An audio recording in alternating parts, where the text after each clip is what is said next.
Welcome to Capitol Beat. It is April 22nd. Capitol Beat is a joint venture between the Vermont Press Bureau, which includes myself, I'm Josh O'Gorman, this is Press Bureau Chief Neil Goswami, and also Orca Media. We have a couple interesting things we're going to talk about here today. We're going to talk about juvenile justice, we're going to talk about privacy, so let's talk about your juvenile justice bill. The Senate just passed something out, I understand? That's correct. So what's going on? Just this morning, the Senate passed H95, a juvenile justice bill that sort of expands the age of which a youthful offender can be considered a youthful offender, and allows them to be funneled into the family division of Superior Court, which, as reporters we well know, is not open to the public. You cannot access documents and other information about a case in family court. So what it does is it expands the age that somebody can be committed, can be charged with a crime to be considered a youthful offender from 16 to up to 22. So all through your 21st year of age. And that's a big deal because it allows people to deal with a charge in a sort of private matter without a public record out there. And what it also does is hopefully prevent youth from ending up in a cycle of the court system again and again and again. Evidence, according to Senator Dick Sears from the Senate Judiciary Committee, the chairman, shows that considering people to be youthful offenders and funneling them through the family court, essentially a diversion type program, leads to better outcomes in the end. This was built upon efforts in Connecticut and Illinois, which have already done this, and they've seen success there. Now, it's not for every crime.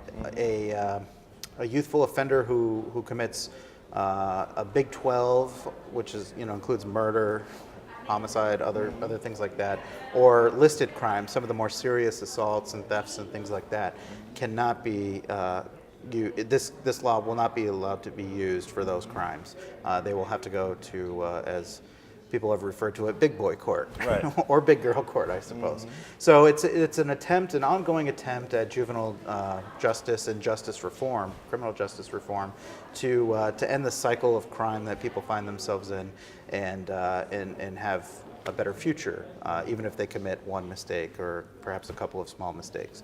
So that bill passed second reading today, and will be up next week for third reading, and indications are that even though there's only a short window of time left in this legislative session, about 2 weeks I would say, there's a chance that the House will take it up and consider it and move this thing forward.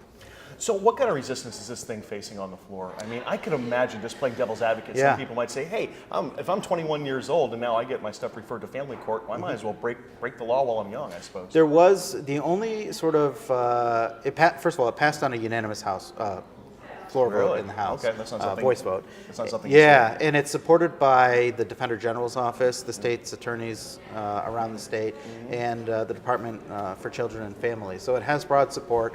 Everyone apparently sees the wisdom in trying to keep low-level offenders out of the court system as much as possible in a private system of justice.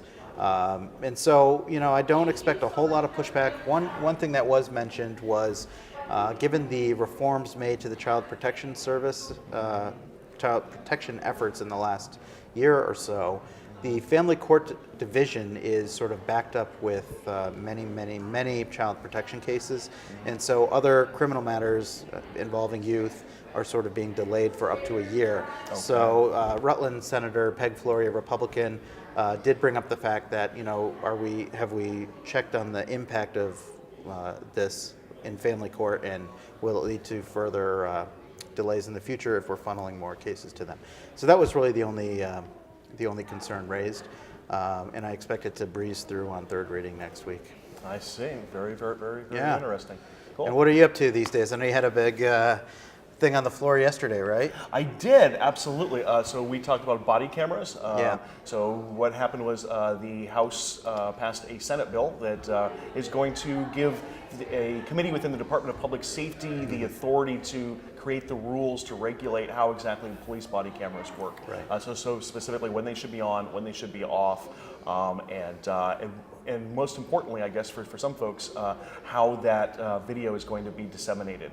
There's some concern that if police come to your house answering a call and they come inside, but there's no charges filed, should that video be public? And so about four years ago, the legislature here overhauled the public records law in the state, specifically addressing law enforcement. So Alan Gilbert with the ACLU says he's really feeling pretty comfortable with the law that exists, and he says that he hopes that this committee is going to look at the public records law as it drafts the body cam regulations. So previously to Thursday, there was just discussion of just giving the Department of Public Safety the authority to just create the rules, and that'll be that. Yesterday there was an amendment offered so that after the Department of Public Safety makes the rules are going to come back to the General Assembly, are going to be subject to their approval. Some lawmakers said that, hey, we should have more oversight in terms of what these rules are going to be. So that's what's going on. All right, and we're going to have Alan Gilbert join us shortly to chat more about that, and a proposed amendment to the Vermont Constitution involving privacy that the Senate rejected yesterday. He'll discuss that as well.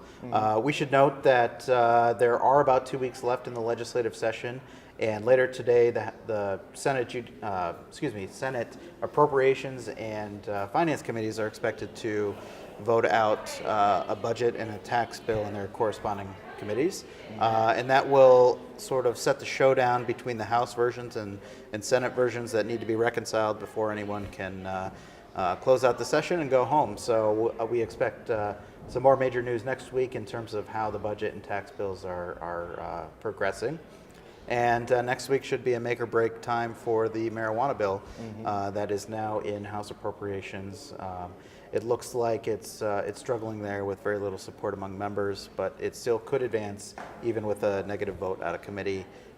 So we'll have to follow that up next week and see where we're at. All right, excellent. Well, we'll be back in a little bit here with Alan Gilbert to talk about all the privacy bills that have come up this week. Welcome back. I'm being joined by Alan Gilbert, Executive Director of the Vermont chapter of the American Civil Liberties Union, and we had some interesting bills on the floors of the Senate and the House this week regarding privacy.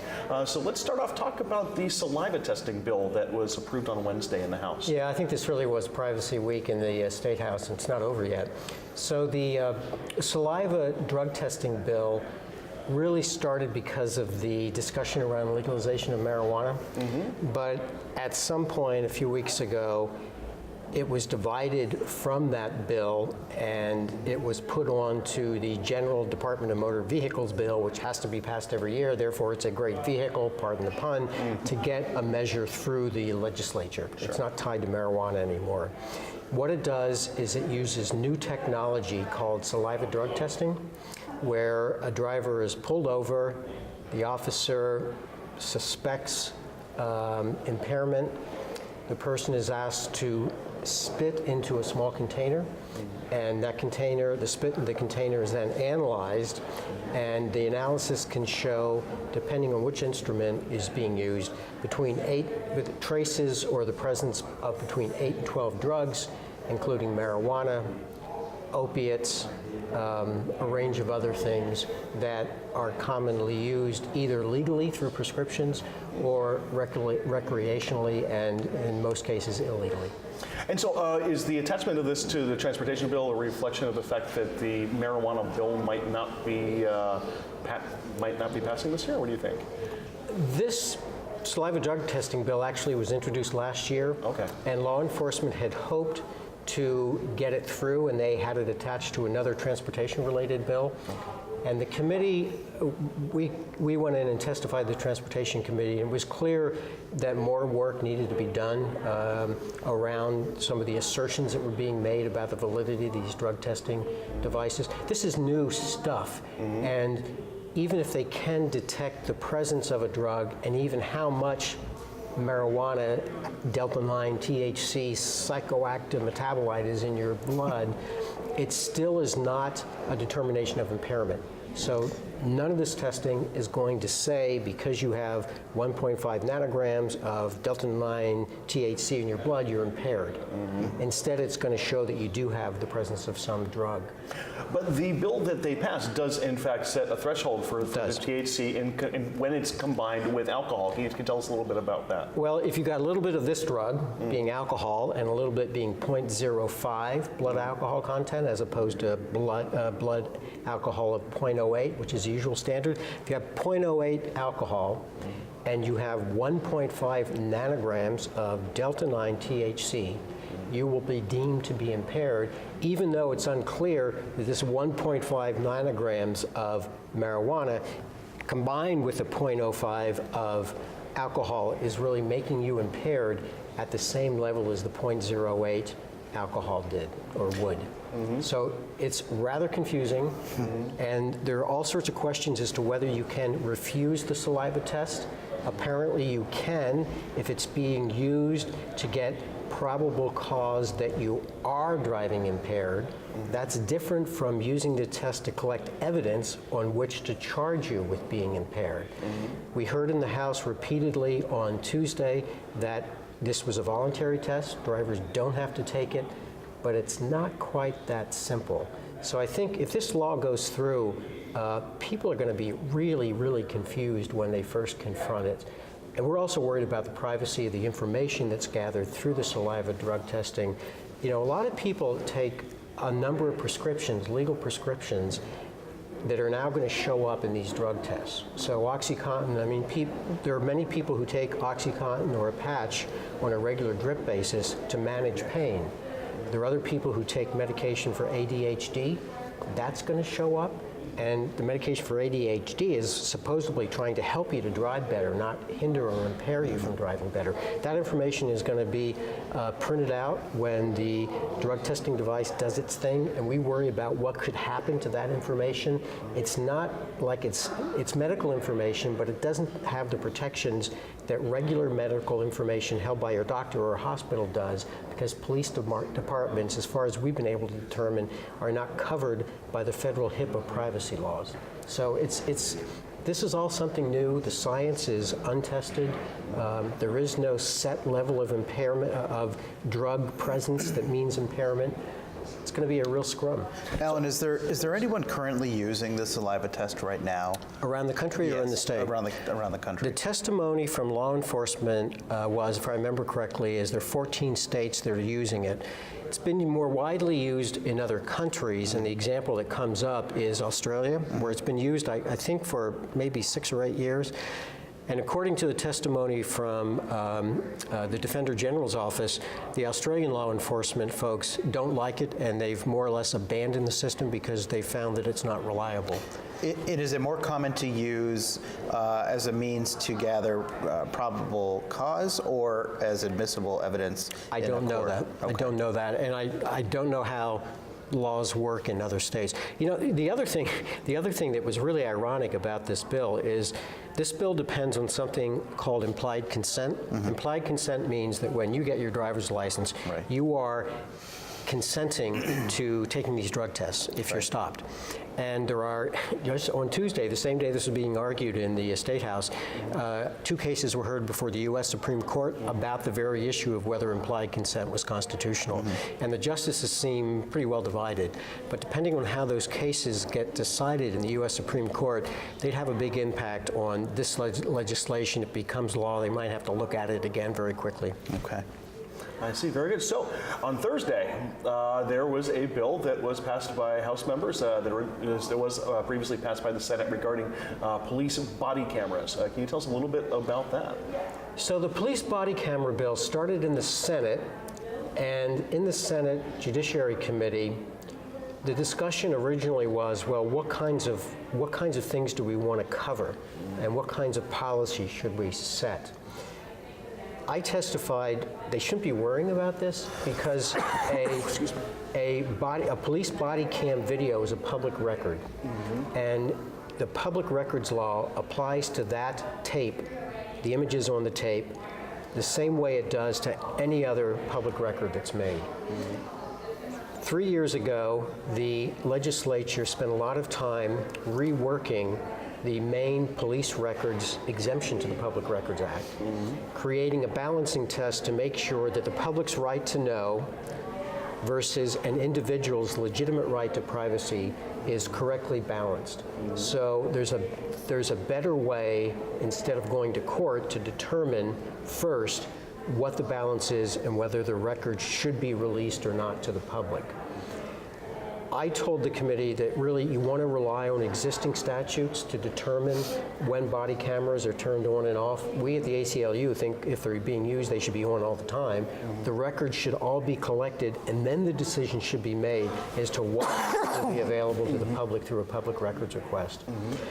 It's hard, when it came to the House, I don't think there was that history of discussion about how this fits with the existing Public Records Act, and certainly the people who were not in the Government Operations Committee, which did the bill, understood this. So there was a lot of misunderstanding about, oh my gosh, the police are going to be writing their own rules for when they use body cameras. And yesterday there was an amendment that made sure the legislature actually has the final say.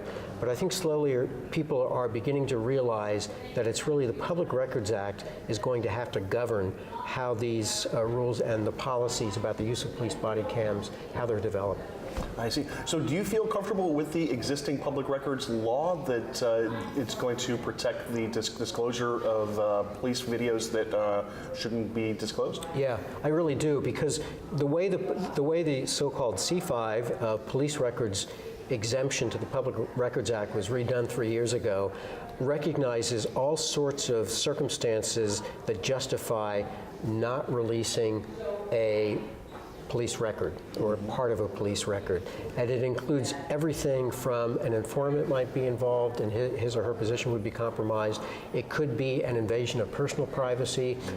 Somebody might happen to video somebody's credit card number. I don't know, something like that. There are specific exemptions for domestic violence situations. So I think people are over-worrying on this point. Police are just going to have to pay attention when they do get a request for a video, that the video gets reviewed and the portions that might contain legitimate private information is redacted. And so those reviews are going to be conducted by the department, right? They have to be conducted before the custodian of the records turns it over to a news agency that might want to see them, for example. I see. It's the same process that's used for paper records now. You know, we think video is something so totally different and new that none of the existing laws can apply, and actually it's the reverse. The existing laws apply really well. All right. Excellent. Well, in keeping with the privacy theme, the Senate took under consideration a proposal to amend the Vermont Constitution. It turned into a little bit of a scrum on the Senate floor. A lively debate. A lively debate. But there was a purpose to the language. What is so important about adding language to clarify that there is a right to privacy into the Vermont Constitution? So people should understand that when we talk about a right to privacy, under both the federal system and the state system, the right is not in the Constitution itself. Privacy, private, I think, is mentioned somewhere in the Constitution, but privacy is not as a right. In either the state or U.S. In either the state or the U.S. Instead, the right has been developed through what people call case law, the decisions that judges sitting on courts make over the years. Right. So the right to an abortion, for example, was developed through a case in the 1970s out of Connecticut called Griswold v. Connecticut. Other rights related to privacy have been developed in the same way. Many people feel, including us, that it would be much better to have a fundamental right to privacy enunciated in our state constitution. I believe there are 10 other states have such rights that have been added, put in originally or added to their constitution over the years. And this was an effort sponsored and pushed mainly by Senator Joe Benning, Caledonia County, to put that in the Vermont Constitution. Right. And it raised a lot of questions. Now, this was defeated, as I mentioned, on the Senate floor, but not because most senators disagreed that there should be a right spelled out to privacy in the Constitution, but more on procedural grounds in the language that was included. Now, we know that a Vermont amendment to the Vermont Constitution has to take place in 2 separate bienniums, Right. so we're set back some time here. But is this? Do you think they'll be able to get the language that can pass a majority in the Senate and move forward? I hope so, because I think this is an important thing to do, but it's got to be done in a way that there's buy-in from 20 senators, 20 or 30 senators. Right. So that's a pretty high bar. And I think what unfortunately happened this year was some misunderstandings and some very small disagreements created the opportunity for division that didn't allow those 20 senators to coalesce and say we should do this. The other thing that happened yesterday, watching this on the floor, people were debating this and discussing this as though it were a bill that they were passing. And passing a bill and passing a proposal for a constitutional amendment are very different things, because in the end, unlike a bill where it's finally the governor who signs it, in the end, for a constitutional amendment, it's us, the people, who get to vote on this. Right. And we think it's important, for an issue as important as privacy, that the public, Vermonters, get a chance to vote on whether this should be a fundamental right. Yeah. Something that's a fundamental right carries much more weight in decisions that a court has to make than if it simply is something that's developed either through case law or by statute. Okay. So it is an important thing. There is one more thing that was mentioned on the floor but probably wasn't evident, and it was ironic because this testimony has been going on all this week. The Senate Judiciary Committee, whose chair was a little bit upset yesterday about the amendment, the proposed amendment, that committee has spent an incredible amount of time this session developing an omnibus privacy bill, Right. Senate Bill 155, that it had hearings on in October Right. for 2 Right. weeks, and then took more testimony at the beginning of this session. They passed the bill out of the Senate by the end of January. It's been sitting in the House. The House finally took it up in earnest last week. It's been taking a lot of testimony this week. They're hoping to pass it out perhaps today or early next week. And it covers a wide array of things, not everything under privacy. That's pretty hard to do, but it covers drones, it covers automated license plate readers, medical records, and electronic communications privacy generally. Right. So it's a substantial effort. Yeah. All right, Alan Gilbert, thank you so much for joining us today. Happy to be here. And we should note that you will be stepping down as the executive director of the ACLU probably sometime in July. So Sometime this summer. great. We wish you well in thank you. your next endeavors. Yeah, there will be something next. I'm not quite sure what it Good is. deal. Well, okay. if you want to do some freelance work, we'll be happy to I'll go back to where I started. give you a right? call. Exactly. Okay. All right, and thank you for watching Capitol Beat. You can find this episode and past episodes on orcamedia.net, vermontpressbureau.com, rutlandherald.com, and timesargus.com. Thanks again. We'll see you next week.